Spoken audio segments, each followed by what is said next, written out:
Direct selling industry का भविष्य क्या होने वाला है, किस प्रकार की संभावनाएं हैं, एक सही कंपनी का चुनाव आप कैसे कर सकते हैं, और ADSCI ये एक बड़ी संस्था डायरेक्ट सेलिंग को लेकर क्या सोच रही है, ये इंटरव्यू बहुत इंपॉर्टेंट है। अगर आप सीरियसली डायरेक्ट सेलिंग करना चाहते हैं तो लास्ट तक बने रहिएगा।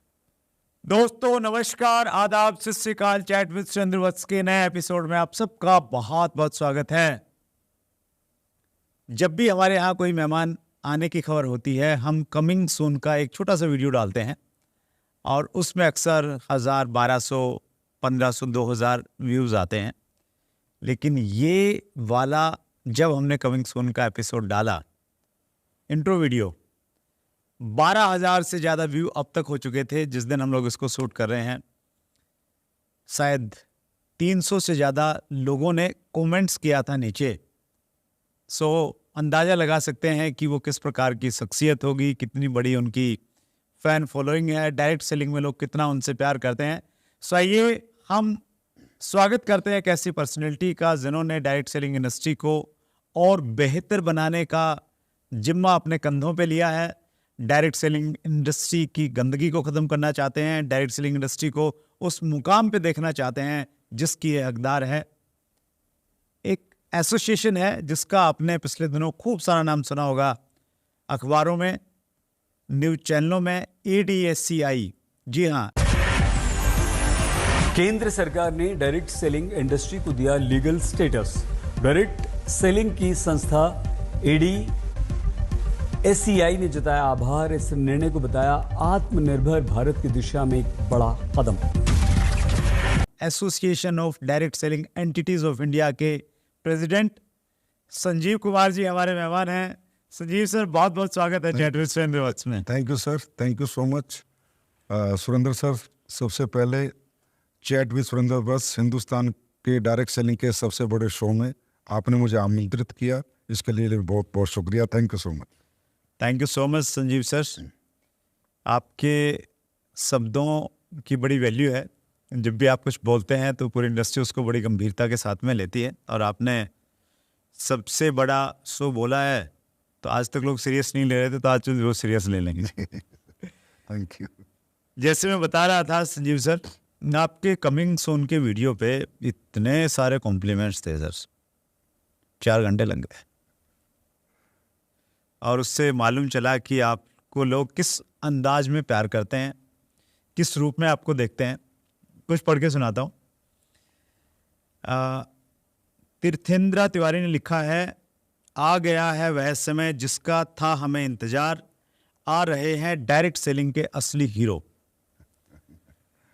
श्यामलाल जी ने लिखा है, लाखों लोगों के दिलों की धड़कन, डायरेक्ट सेलिंग को पहचान दिलाने वाले महानायक 21वीं सदी के हीरो।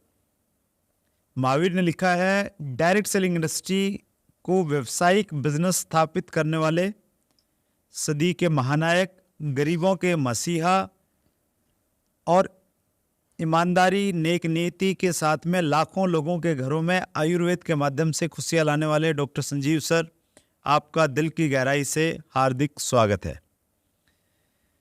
ओपी ने लिखा है, डायरेक्ट सेलिंग इंडस्ट्री को नई दिशा देने वाले लाखों लोगों के अन्नदाता डॉक्टर संजीव सर को कोटि कोटि प्रणाम।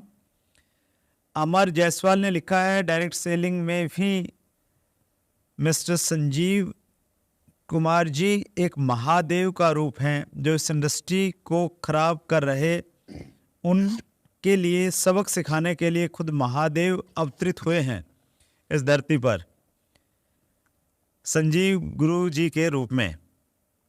और संदीप फरमान ने लिखा है, लाखों दिलों की धड़कन, डायरेक्ट सेलिंग को नई पहचान दिलाने वाले डायरेक्ट सेलिंग के महानायक, गुरुओं के गुरु, महागुरु को मेरा कोटि कोटि प्रणाम।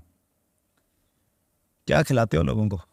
कुछ नहीं है। सबसे पहले तो इन सभी लोगों का बहुत बहुत शुक्रिया अदा करता हूँ कि इन्होंने इतने अच्छे कॉम्प्लीमेंट दिए। शायद मैं इसके लायक नहीं हूँ, लेकिन कोशिश करूँगा, मेहनत करूँगा कि ये मुझे कॉम्प्लीमेंट कनेक्ट कर पाए एक दिन। और बस ये प्यार है सर जनता का, आपका। नहीं देखिए, मैं ऑनेस्टली एक चीज़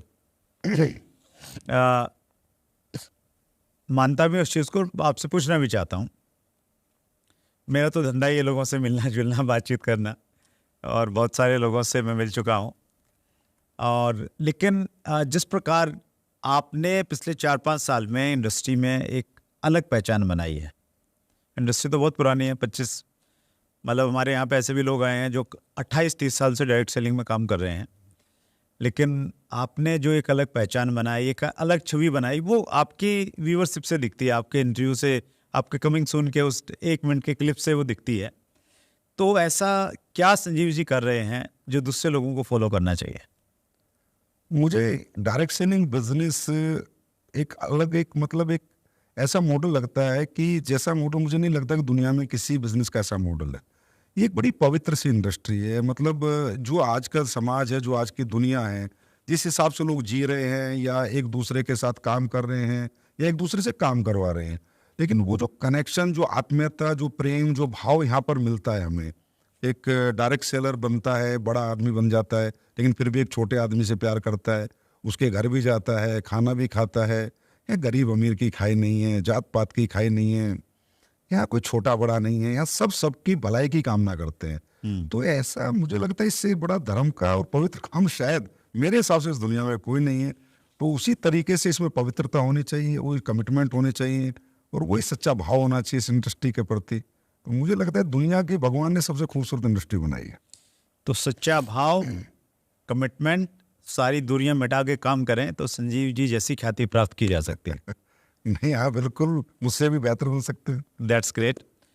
मेरे पास में बहुत सारी क्वेश्चंस हैं, मेरे दिमाग में, जहन में घूम रहे हैं, मैं आपसे पूछूंगा एक एक करके, लेकिन उससे पहले थोड़ा सा वो व्यूअर जो आपको नहीं जानते हैं, थोड़ा सा एक बैकग्राउंड बता दीजिए, अब तक की जर्नी कैसे रही? मैं आर्मी में जॉब करता था। 2007 में अचानक मुझे डायरेक्ट सेलिंग देखने का मौका मिला और इस इंडस्ट्री का जो नेचर ऑफ बिजनेस देख के मैं प्रभावित हुआ था कि यहाँ आपको अपने साथ साथ लोगों को भी कैरियर देना है, लोगों को भी बड़ा बनाना है, और आप बिना लोगों के बड़े बनाया बड़े नहीं बन सकते। और दूसरा लगा कि यहाँ कोई भी middle class, lower middle class, upper middle class या हायर क्लास जो मर्जी चाहे वो यहाँ मान, सम्मान, पहचान और पैसा सब कुछ कमा सकता है। अब एक इंसान की जिंदगी में अगर मान, सम्मान, पहचान, पैसा कमाने का मौका कोई इंडस्ट्री दे तो मुझे लगा तो दुनिया की सबसे खूबसूरत इंडस्ट्री है। आए, काम किया, 2007 से 2013 तक काम किया, फिर एक बार इस इंडस्ट्री से मन ही उठ गया, फिर रिजाइन कर दिया। अच्छा। और फिर अब जिंदगी में नेटवर्क मार्केटिंग नहीं करेंगे, ऐसा सोच लिया, लाइफ में कभी नहीं करेंगे, बिल्कुल काटा मार दिया जिंदगी में। फिर लेकिन वही है सर, ये एक ऐसी इंडस्ट्री है, ये ऐसा रस दे देती है कि इंसान रसपान करता ही रहता है।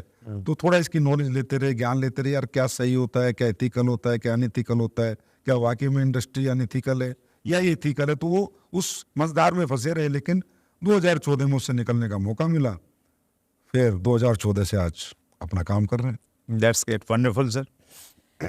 एक चीज़ मैं व्यूअर को शेयर करना चाहता हूँ। देखिए, हमारे देश में डायरेक्ट सेलिंग इंडस्ट्री की शुरुआत 1990s यानी 1990 के बाद में हुई, और स्पेशली 1996 के बाद में कुछ विदेशी कंपनियां हमारे देश में आई, तो थोड़ा गति मिली डायरेक्ट सेलिंग इंडस्ट्री को।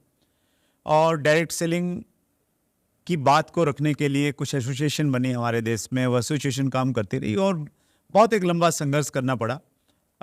2011-12 में डायरेक्ट सेलिंग के लिए एक बड़ा टफ टाइम था, और मैं भी पर्सनली उस समय डायरेक्ट सेलिंग एसोसिएशंस के साथ में क्लोजली कनेक्ट हुआ। लगभग 11 सालों से मैंने बड़ी नज़दीक से चीज़ों को होते हुए देखा है। हम सब लोगों की एक डिमांड थी कि डायरेक्ट सेलिंग के लिए रूल्स आने चाहिए। 2016 में रूल्स आ गए। फिर डिमांड थी कि डायरेक्ट सेलिंग के लिए गाइडलाइन पहले डिमांड थी गाइडलाइंस आनी चाहिए, मॉडल गाइडलाइन आ गई, फिर रूल्स आ गए 28 दिसंबर 2021 को। और अभी डायरेक्ट सेलिंग में अमेंडमेंट्स आए हैं, रूल्स में कुछ कमी रह गई थी, तो अभी जून 2023 में अमेंडमेंट्स आ गए हैं। तो बहुत सारे लोगों ने बहुत सारा काम किया, लेकिन स्पेशली अभी जो अमेंडमेंट्स आए हैं जिसकी बहुत ज़्यादा दरकरार थी, एक डेफिनेशन मिसिंग थी कहीं ना कहीं हमारे रूल्स में, वो आ गई है। तो उसको दिलाने में जिस एक एसोसिएशन का सबसे बड़ा योगदान रहा, वो एसोसिएशन है ADACI, और उसके प्रेसिडेंट संजीव सर हमारे बीच में हैं। पहली चीज़ तो संजीव सर, आपका बहुत बड़ा योगदान है, मैं अंदर तक उस चीज़ को जानता हूँ। तो पूरी इंडस्ट्री की तरफ से मेरे पास में मौका है आपका धन्यवाद करने के लिए, और आपको सैल्यूट करने के लिए। आपने इंडस्ट्री के लिए बहुत अच्छा काम किया है, बहुत बड़े कन्फ्यूज़न को आपने दूर करवा दिया है। एक बात छोटा सा कहना चाहूँगा सर, और ये जान के आप बड़े आश्चर्यचकित होंगे और शायद भरोसा ना करें, मैंने लड़ना आपसे सीखा है। अरे अरे सर। देखिए सर, जब ये इंडस्ट्री 2011-12 के उस दौर से गुजर रही थी सर तो आपने एक ऐसी लड़ाई लड़ी जो इतिहास बन गई देश में। तो जब मैं आपके संपर्क में आया और मैंने वो आपको मिला और देखा तो मैंने कहा यार, जब 2011-12 में जब कुछ भी नहीं था तब सुरेंद्र सर इतने बड़े स्टेप लिए, इतनी बड़ी लड़ाई लड़के इंडस्ट्री को किसी हद तक गाइडलाइंस दिलवाई, सेव किया। तो सर इंस्पिरेशन तो आप ही। जबरदस्त। देखिए मेरा ये मानना है संजीव सर, कोई भी ऑर्गेनाइजेशन है ना, उसको समय समय पे कुछ लोग लीड करते हैं और वो आगे लेके जाते हैं, और वो जब इन दिनों संजीव जी ने संभाला हुआ है तो ये देख के मुझे बहुत अच्छा लग रहा है।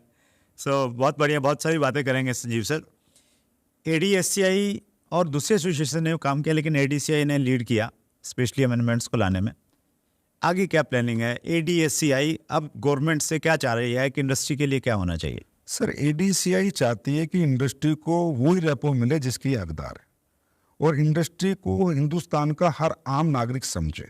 वो हमारे साथ एसोसिएट हो चाहे ना हो, लेकिन वो हमारी इंडस्ट्री को उन्हीं नज़रों से देखे जिसके लायक इंडस्ट्री है, जो यहाँ पर आत्मीयता है, जो प्यार है, जो रोजगार है, जो हर बच्चे को आज एम्प्लॉयमेंट होने का मौका मिल रहा है। यहाँ पर बड़े को, बुजुर्ग को एज लिमिट नहीं, कास्टिज्म नहीं, कुछ तो नहीं है यहाँ पर। राइट। तो वो हमारे को अधिकार मिलने चाहिए, और उसके लिए हम लोग चाहते हैं कि गवर्नमेंट इथिकल और अनइथिकल का डिफरेंस थोड़ा क्रिएट करे। उसके लिए अभी ADSCI की नेक्स्ट लड़ाई जो ये है, गवर्नमेंट से बातचीत है, जो भी है कोशिश करेंगे, बातचीत से बात बने सारी, कि हम चाहते हैं कि गवर्नमेंट एसोसिएशंस के साथ एसोसिएट होकर एक कमेटी फॉर्म करे। अच्छा। जैसे कि इंश्योरेंस रेगुलेटरी IRD है, जैसे शेयर मार्केट को से भी कंट्रोल करती है, ऐसी एक कमेटी एसोसिएशन के साथ मिलकर गवर्नमेंट बनाए जो कि इस डायरेक्ट सेलिंग को कंट्रोल करे इंडिया में, और इथिकल डायरेक्ट सेलिंग को ज्यादा बढ़ावा दे। और जो अनइथिकल डायरेक्ट सेलिंग है, जो बिल्कुल ही एक नए उसी माइंड से आते हैं कि भाई यहाँ लोगों के इमोशंस का फायदा उठाओ, लोगों के रिलेशंस का फायदा उठाओ, कुछ भी प्रोडक्ट बेचो, कुछ भी प्लान बनाओ, नॉन कैलकुलेटिव प्लान बनाओ, कहीं से उठा के प्रोडक्ट बेच दो, ऐसे लोगों पे थोड़ा कड़ा शिकंजा गवर्नमेंट कसे। उसकी हमारी बातचीत अभी गवर्नमेंट से चल रही है। मैंने संजीव सर हमारे 50वें एपिसोड में, जो हमारा गोल्डन जुबली एपिसोड था, हेम पांडे सर हमारे गेस्ट थे, उनसे मैंने स्ट्रेट फॉरवर्ड यही प्रश्न पूछा था कि सर हम चाहते हैं कि डायरेक्ट सेलिंग पे रेगुलेटरी बॉडी बने, कब बनेगी? तो उनका रिप्लाई था कि अभी आपकी इंडस्ट्री का साइज़ बहुत छोटा है, गवर्नमेंट को अगर कोई नई चीज़ लेके आएगी तो उसमें मैन पावर चाहिए, उसमें पैसा लगेगा, तो आपकी इंडस्ट्री का साइज़ अभी इतना बड़ा है ही नहीं। साइज़ बड़ा होगा तो शायद सरकार उस बारे में सोचेगी। तो साइज़ बड़ा कैसे हो इंडस्ट्री का, सब लोग मिलके और बड़ा काम करें, कितना पोटेंशियल आपको दिखता है इंडिया में? देखिए सर, साइज इंडस्ट्री का जब ही बड़ा हो सकता है जब ये स्विचनेस खत्म हो। मतलब ये जो अभी कोई कंपनी आएगी, अचानक से किसी को इम्प्रेस करेगी, अपने उल्टे सीधे प्रमोशन करेगी, साइज बड़ा होता है सर। जो कंपनियां ऑलरेडी स्टेब्लिश कंपनियां हैं, चाहे वो 50 हैं, चाहे वो 100 हैं, चाहे 200 हैं, लेकिन जो स्टेब्लिश कंपनियां, वहीं पर रहकर लोग बड़ा काम करें। क्योंकि जब ये स्विच होता है इधर से उधर, तो कहीं ना कहीं टर्नओवर्स में फर्क पड़ता है, कहीं ना कहीं डिस्टर्बेंस क्रिएट होता है, कहीं ना कहीं एथिकल अनएथिकल की लड़ाइयाँ शुरू हो जाती हैं, कहीं ना कहीं मार्केट में एक नेगेटिव मैसेज आता है। जैसे आज आप देखिए कि आज आप देख रहे हैं कि कोई लीडर कहीं इधर उधर जाता है तो यूट्यूब वगैरह पे आके, फेसबुक वगैरह पे बातें करता है। तो जो आम जनता है वो ये देखती है कि यार ये इंडस्ट्री शायद हमारे लायक नहीं है। हमें आम जनता को ये बताना होगा, अपनी इंडस्ट्री को इतना एथिकल वे में करना होगा कि आम जनता ये भरोसा करे, yes I will be the part of this industry. मैं बेशक इस इंडस्ट्री में काम ना करूं, क्योंकि सर ये ओनली फॉर एम्प्लॉयमेंट नहीं है, ओनली फॉर मनी नहीं है, ये प्रोडक्ट बेस्ड इंडस्ट्री है। मैं इस कंपनी के साथ काम ना करूं लेकिन इसका प्रोडक्ट यूज करूं। तो जब लोगों का रुझान, हिंदुस्तान की 145 करोड़ जनता का रुझान हमारे प्रोडक्ट की तरफ आकर्षित होगा, लोग हमारे प्रोडक्ट से प्रभावित होंगे और हमारे प्रोडक्ट इस लायक होंगे कि लोग उन्हें खरीद सकेंगे, यूज कर सकेंगे और लोग हमारे यूजर बनेंगे, मेरे हिसाब से इंडस्ट्री का साइज तब बहुत बड़ा बनेगा। That's great sir. एक प्रश्न मैं और पूछना चाहता हूँ, उसको कहीं ना कहीं आपने टच किया। ऐसे कुछ उदाहरण देखने को मिलते हैं, एक व्यक्ति किसी ठीक ठाक अच्छी कंपनी में काम कर रहा था, रेप्यूटेड कंपनी थी, पुरानी कंपनी थी, पैसा भी ले रहा था, नेटवर्क भी था, वो अचानक किसी ऐसी जगह चला जाता है जिसका फ्यूचर एक आम आदमी भी समझ सकता है कि अंधकार में है, शायद पैसा मिल जाएगा उसको ज़्यादा। तो ऐसी प्रवृत्ति क्यों होती है लोगों की? आपने भी कुछ लोगों को देखा होगा और उनके संपर्क में कुछ लोग आते हैं तो उनको आप क्या संदेश देना चाहेंगे सर? सर मुझे लगता है मतलब ये इंडस्ट्री तो इतनी इमोशनल इंडस्ट्री, इतने टच रहता है एक लीडर का अपने डाउनलाइन से, डाउनलाइन का अपने अपलाइन से, एक सालों का रिश्ता हो जाता है, सालों साथ काम करते हैं, सालों साथ घूमते हैं, सालों टूर करते हैं। मैं तो कहता हूँ भाई से भी ज़्यादा बड़े रिश्ते बन जाते हैं लोगों के। लेकिन अगर एक व्यक्ति किसी भी ऐरी गैरी कंपनी में आकर किसी लालच में अगर जा रहा है, देखिए सर बिना लालच के कोई नहीं जाता, कोई ना कोई लालच उसको वहाँ पर मिलता है तो उसको लगता है मैं जो यहाँ नहीं कर पाया इससे ज़्यादा वहाँ कर पाऊंगा। अच्छा, कुछ लोग तो कमाते कमाते भी स्विच करते हैं, आप देख ही रहे हो, क्रिप्टो में भी स्विच करते हैं, इन्वेस्टमेंट प्लान में स्विच करते हैं, कुछ ऐसी कंपनी में स्विच करते हैं प्रोडक्ट बेस्ड, जिनका प्रोडक्ट सिर्फ एक मखोटा है, प्रोडक्ट सिर्फ मखोटा है, लेकिन वो लोग सिर्फ अपने लालच के लिए, हजारों लोग जिन्होंने उससे प्यार किया, हजारों लोग जिन्होंने उसे अपना आइडल माना, हजारों लोग जिन्होंने उसे अपना गुरु माना, उसको छोड़ के कुछ निकल जाता है। लेकिन छोड़ कर नहीं निकलता सर, उनको ले जाने की भी कोशिश करता है। अच्छा जब लगे कि अगर एक व्यक्ति कहीं जा रहा है, उसको नहीं समझ में आ रहा, तो अगर उसमें वाकई में ही सेल्फ डिसीजन मेकर है, वाकई में वो अपने डिसीजन पे गर्व करता है, तो उन लोगों को ना लेके जाए, अकेला जाए, काम करके दिखाए। लेकिन इसी वजह से इंडस्ट्री के अंदर जो हम चाहते हैं कि इथिकल वे नेटवर्क मार्केटिंग हो, इथिकल हमारे आम समाज हमें इज्जत दे, सम्मान दे, ये सब चीज़ें बंद होंगी सर एक दिन, ऐसा ज़रूर होगा। लेकिन मैं यही कहूँगा कि ऐसे इनको मैं क्या बोलूँ, ये लीडर नहीं, मतलब लीडर नहीं है, ऐसे लालची लोगों के साथ अगर कोई व्यक्ति लालच में जिंदगी लगाएगा तो कभी ना कभी खत्म होगा, और कोई कैरियर में जिंदगी लगाएगा तो उसका कैरियर पक्का बनेगा। तो लोगों को अपने कैरियर पे ध्यान देना है, लालच पे ध्यान नहीं देना। ऐसे लालची लोगों को बाइकआउट करें। और अभी हम लोग तो एक रूल ला रहे हैं DCI में कि जो भी लोग बड़े बड़े लीडर्स इधर उधर स्विच होते हैं उनको हम ब्लैक लिस्टेड करने वाले हैं। अरे वाह! और ब्लैक लिस्टेड करने के बाद हम अपनी वेबसाइटों पे डाल देंगे, वो हिंदुस्तान की जितनी भी बड़ी कंपनी उनमें कहीं भी जीवन में ज्वाइन नहीं कर सकता। अगर वो एक बार इन्वेस्टमेंट प्लान में चला गया है तो अब जीवन भर इन्वेस्टमेंट करेगा, प्रोडक्ट बेस में हम उसे आने नहीं देंगे। क्या बात है सर। आई थिंक मलेशिया में एक ऐसा कानून है, कानून नहीं मतलब एसोसिएशन ने ऐसा बनाया हुआ है कि जो लोग अनएथिकल प्रैक्टिस, और ये कुछ गिने चुने लोग रहते हैं सर, वो इधर उधर शिफ्ट होते रहते हैं, माहौल ख़राब करते हैं कहीं ना कहीं। मतलब जैसे पुलिस पे लिखा रहता है ना कि भाई ये जो है ना ये फरार बंदे हैं, तो वैसा कुछ आप प्लान कर रहे हैं कि ऐसा कुछ लेके आएंगे? करेंगे ना सर, इंडस्ट्री एक हो रही है धीरे धीरे, सारी एसोसिएशन से एक हो रही हैं, सभी लोग आपस में बात करते हैं, सब लोग आपस में जुड़ चुके हैं, तो बातें चल रही है कि इन्हें ब्लैक लिस्टेड किया जाए। आज आप इन्वेस्टमेंट प्लान में चले जाओ तो 1-1.5 साल आप वहाँ पैसा बनता है, नहीं बनता, उसके बाद आप प्रोडक्ट बेस्ड ढूंढते हो। तो आप एक ही डिसीजन लो ना, अपने डिसीजन पे मतलब अपने डिसीजन पे काबिज रहो, दिखाओ दुनिया को कि यार मैंने डिसीजन लिया, I take the decision and make the right. लेकिन ऐसे तो इससे क्या, वो अकेला नहीं, वो लाखों हजारों बच्चों की जिंदगी को खराब करता है। That's great. एक बड़ा प्रश्न है सर, ये प्रश्न बहुत सारे लोगों ने पूछा है। अगर एक व्यक्ति को डायरेक्ट सेलिंग सोच में आ गई कि यार इंडस्ट्री बहुत अच्छी है, मैंने इसमें काम करना है, उसको एक ऐसी कंपनी चुननी है जिस पे वो 100% विश्वास कर सके और अपना करियर लगा सके, क्या पैरामीटर्स हैं, क्या चेक करें? सर देखिए, किसी ने कहा है कि आप किसी की बातों में ना जाए, कागजों में जाए। जो कागज बोलते हैं वो कागज जो बता सकते हो, बातें नहीं बता सकती। तो आपको सबसे पहले तो ये चेक करना है कि किस भी कंपनी में मैं जा रहा हूँ, उसके प्रमोटर्स जो हैं, उसके डायरेक्टर्स को, उनका बैकग्राउंड क्या है, वो किस बैकग्राउंड से आए, क्या वो एक विजन के साथ आए, एक मिशन के साथ आए, या वो भी एक अपनी छोटी सी दुकान खोल के छोटे मोटे पैसे बटोर के भागने के लिए आए। क्योंकि इंडस्ट्री का बदनाम होने का कारण ही ये रहा है कि लोगों ने अपने कैरियर लगाए, कोई 1 साल में गया, कोई 1.5 साल में गया, प्रोडक्ट भी लेके आया, कोई प्लान भी लेके आया, ऑफिस भी खोला, सॉफ्टवेयर भी बनाया। तो इसके लिए आपको सबसे पहले ये समझना है कि आपके जो प्रमोटर्स हैं उनका बैकग्राउंड क्या है, उनका मिशन क्या। उसके बाद आप डायरेक्ट सेलिंग की रूल्स जो आज आए हैं उन्हें कंपनी कितना फॉलो कर रही है, उसका जो एग्रीमेंट हो रहा है अपने डायरेक्ट सेलर के साथ वो कितना स्ट्रॉन्ग है, for company and for direct seller also, दोनों के लिए वो एग्रीमेंट कितना स्ट्रॉन्ग है। फिर वो जो प्रोडक्ट दे रहा है, वो प्रोडक्ट के ट्रेडमार्क क्या उसके हैं या वो किसी के भी लेके बेच रहा है, जिससे वो प्रोडक्ट ले रहा है या बना रहा है वो तो उनके ऊपर है। तो वो प्रोडक्ट जो ले रहा है या बना रहा है, वो प्रोडक्ट पे क्या उनके पूरे पैरामीटर्स पे कंप्लीट है, क्या वो लैब टेस्टेड है, क्या वहाँ R&D हुई है। उसके बाद आपका जो प्लान आप दे रहे हो मार्केट में, वो एक लालच तो नहीं फेंक रहे, क्या कैलकुलेशन है, क्या मैथमेटिकली कैलकुलेटेड है, क्या उस प्लान में परसेंटेज दिखा के बताया जा सकता है कि आज ये आपने जो बोला ये मेरे को जीवन में कैसे मिलेगा, क्या ये कोई आपको ब्रीफ कर सकता है कि ये पैसा यहाँ से आएगा। तो वो सारे पैरामीटर्स, पेपर्स, गवर्नमेंट के सारे कंप्लायंस, प्रोडक्ट की लीगल मेट्रोलॉजी से आपका जो लेवल है वो लीगल मेट्रोलॉजी डिपार्टमेंट से अप्रूव है नहीं, तो बहुत सारी चीज़ें हैं। हमारे लोग, हिंदुस्तान के जो लोग हैं वो बहुत प्यारे और बहुत इमोशनल होते हैं और वो मीठी मीठी बातों में आ जाते हैं वो समझ में जब आता है जब गाड़ी छूट चुकी होती है या 2-3 साल जीवन के खराब कर लेते।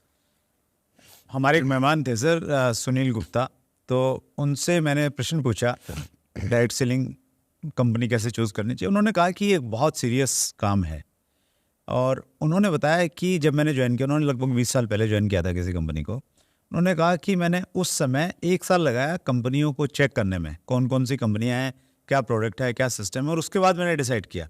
और वो 20 साल से की कंपनी के साथ में जुड़े हुए हैं। तो कहीं ना कहीं दिक्कत ये रहती है, मामा जी ने बोल दिया, चाचा जी ने बोल दिया, बुआ जी का लड़का नाराज़ हो जाएगा, तो इसलिए मैं जुड़ जाता हूँ, और कहीं ना कहीं फिर इसलिए प्रॉब्लम्स आती हैं। तो ये एक मतलब सबसे इम्पोर्टेंट टास्क है कंपनी का चुनाव करना। कंपनी का चुनाव करते समय सबसे बड़ा ध्यान रखना चाहिए, आप कंपनी की पूरी केस स्टडी करें, आप किसी की भी बातों में ना आए। आप पेपर्स की स्टडी करें, आप प्रोडक्ट की स्टडी करें, आप एकदम क्यों जुड़ रहे हैं, आप प्रोडक्ट लें, उसके यूज करें, उसके रिजल्ट लें, मार्केट से कंपैरेटिबल प्राइस लें, सब कुछ लेना। आप तो हकदार है, आप तो फ्रीडम में, आपको कोई जबरदस्ती थोड़ी आ सकता है कि आप मेरी कंपनी चुनाव कर लें। देखिए सुरेंद्र सर, सबसे बड़ी बात आज हिंदुस्तान के अवाम को ये जानने की है कि 1,72,000 कंपनी 1996 से लेके 2023 तक भारत में MLM के सॉफ्टवेयर ऑफिस बन चुके हैं। और आज उसमें अगर आप बात करें इंडियन और फॉरेन दोनों कंपनियां मैं मिला लूं, तो आज चाहते से आप लोग खूब तसल्ली से ढूंढ ले तो 20 कंपनी मिलेंगी। सर ये कहाँ गए 1,72,000 कंपनियां खुल के कहाँ गई, किन लोगों ने खोली होंगी, कितने लोगों को जोड़ा होगा? तो ये इसलिए तो इंडस्ट्री का साइज नहीं बढ़ता ना। और आप एक चीज और देखिए सुरेंद्र सर, आज जितने भी हमारे अचीवर्स आपके प्लेटफॉर्म पे, तो मुझे लगता है सारे अचीवर्स आ चुके हैं, आप सभी की केस स्टडी कीजिए ना सर। केस स्टडी सबसे ज्यादा सच बोलती है। जो लोग 10-10 साल 15-15 साल से एक कंपनी, वो इंडिया के टॉप अचीवर है। 2-2 साल 1-1 साल वाला एक अचीवर बता दो सर आप, जो आपके प्लेटफॉर्म पे आए। हम तो कोशिश करते हैं सर ऐसे लोगों को इंट्रोड्यूस नहीं करें, है कि नहीं, क्योंकि सर वहीं पर बेस बनता है। एक प्रश्न है सर, इसी से संबंधित है, प्रणव का प्रश्न है ये, सर मार्केट में जो प्रोडक्ट बेस्ड कंपनी काम कर रही हैं, जिनके खुद के मैन्युफैक्चरिंग प्लांट नहीं हैं, उनका फ्यूचर क्या है? देखिए मैन्युफैक्चरिंग प्लांट होना कोई क्राइटेरिया नहीं है, एज ए गवर्नमेंट रूल्स भी मैं बात करूं, लेकिन डायरेक्ट सेलिंग का जो पर्पस था ना, जो डायरेक्ट सेलिंग बनी थी 1903 में, डायरेक्ट सेलिंग इसलिए बनी थी कि जो कंपैरेटिबल प्राइस के जो प्रोडक्ट मार्केट में जाते हैं, उन मार्केट को compete नहीं कर सकते थे क्वालिटी से। तो क्वालिटी प्रोडक्ट बने और लोगों को रेफरेंस दे के दे सकें, इसके लिए एक अच्छा प्रोडक्ट बनाने की जरूरत इस इंडस्ट्री में होती है। क्योंकि इंडस्ट्री रिलेशन बेस्ड इंडस्ट्री है, इमोशन बेस्ड इंडस्ट्री है। अगर आपने मुझे कोई प्रोडक्ट दिया और मुझे उसका रिजल्ट नहीं आया, तो मेरे और आपके रिलेशन भी खराब हो जाएंगे। आपने मुझे कोई साबुन दी और उसमें नहाने में मजा नहीं आया, रेट भी ठीक नहीं, तो मेरे आपके रिश्ते और खराब हो जाएंगे। तो इस बात को मद्देनजर रखते हुए ये बहुत sensitive industry for product. Plan is a by part of product, plan is secondary, product is primary. अगर प्रोडक्ट प्राइमरी है तो मैन्युफैक्चरिंग आप खुद कर रहे हैं, तो उसमें यह है कि आपको तसल्ली हो जाती है कि जी मेरी आंखों के सामने बन रहा है, जो डल रहा है डल रहा है। और आप किसी से ले भी रहे तो ऑथेंटिक मैन्युफैक्चरर से लें, जिसके पास सारे लैब रिपोर्ट्स हों, R&Ds हों, जिसका एक अच्छा सेटअप हो, जो गवर्नमेंट के सारे कंप्लायंस पूरा कर रहा हो, तो उससे भी आप लेके चला सकते हैं। लेकिन मुझे लगता है एक समय पर अगर आप कुछ ग्रोथ कर लेते हैं तो आपको मैन्युफैक्चरिंग में जाना चाहिए। Right, that's great sir. आपकी लीडरशिप में बहुत सारे लोगों ने बड़े मुकाम हासिल किए हैं। तो एक प्रश्न मैं वो लेना चाहता हूँ, क्योंकि आपके पास में ना सारे अनुभव हैं। आपके पास में एक डायरेक्ट सेलर का भी अनुभव है, आपके पास में एक कंपनी मैनेजमेंट का भी अनुभव, आपके पास में इंडस्ट्री को चलाने का, एसोसिएशन को चलाने का वो भी एक्सपीरियंस है। तो आप इसका बखूबी उत्तर दे पाएंगे। सर लीडरशिप को कैसे डेवलप करें, और जो टीम में आते हैं उन्हें कैसे लीडर में कन्वर्ट करें?